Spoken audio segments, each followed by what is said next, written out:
Hello? Hi, may I speak to James? Yeah, this is James. James, what's up, man? How are you? This is Jubal from Brook and Jubal in the Morning. I'm sorry. Who is this? Jubal from Brook and Jubal in the Morning. It's a radio show. Okay.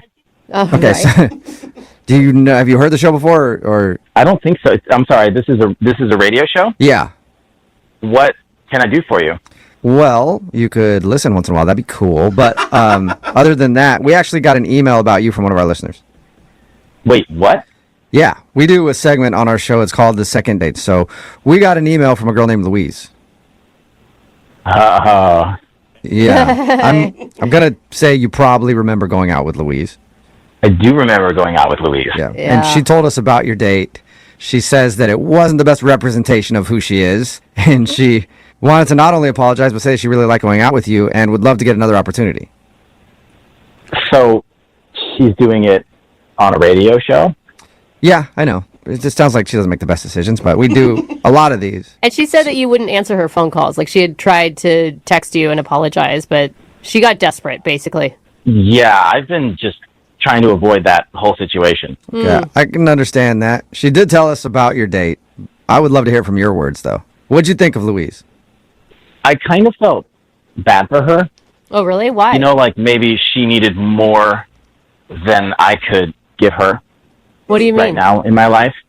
Yeah, what do you mean by that? Like, I don't know what her situation is, which is why I'm trying to be careful with what I say because I don't want to misrepresent her.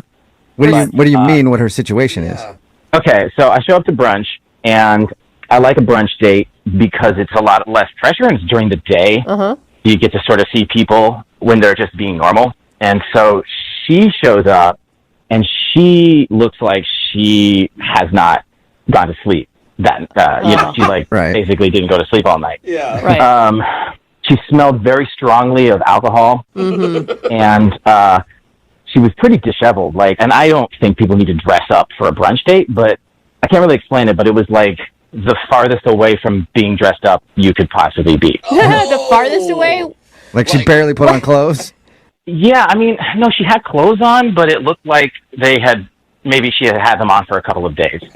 Got Okay. All right. Your first impression was not a good one, is what It you're was saying. not a good one. So we're having brunch, and she's just in a bad mood, it seems. Like she's arguing with me about stuff and kind of put me on the defense. And so it was just kind of awkward. And then when the food came, she just scarfed it down in silence. Oh, man. So then we sort of just decided that was it and walked out, and we went our separate ways. And I saw her walk around the side of the restaurant and throw up in a trash can. Oh, So- God. It's not a good look usually. Those Yeah, days. that's the lasting impression. And, well, that's not it. And then she got into the back seat of a car with no one else in it.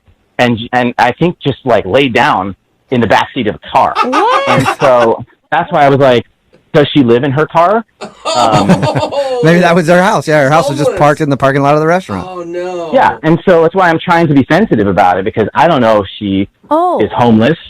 you actually think she's homeless. I thought you were Well- just, making an analogy or something. doesn't- I mean, No. the evidence just kept piling up. I mean, I think she might actually be homeless. Yeah, pretty much what you described sounds like a homeless person. Right. You know, if she was arguing with an imaginary friend, then you could be sure she was homeless. But what you described does sound like a homeless Scarfing person. the food down? Yeah. Oh, man. We Just a bad attitude, angry, smelly, dirty, and then sleeping in her car. Yeah, it's like I don't judge her. We've all got our problems in our lives. I feel like I can't help somebody through a situation like that before even knowing them, Right. romantically at all. So I feel like it's like it was a little too much for me. Well, and how I do don't you kn- explain that to someone? Do you say, hey, I don't want to date you because you're homeless? Exactly, because I should have said something, but I didn't because I just didn't really know what to I say. think it's good you didn't. Well, I don't know if she's got a home or not, but she does have a cell phone. And I know that because she's actually on the other line and wants to talk to you. Oh God, really? Yep. Louise, are you still there? Oh my God. I'm sorry. I have had the worst time listening to this. It's amazing. Oh my God, Louise, I'm so sorry. I had no idea you were on the other.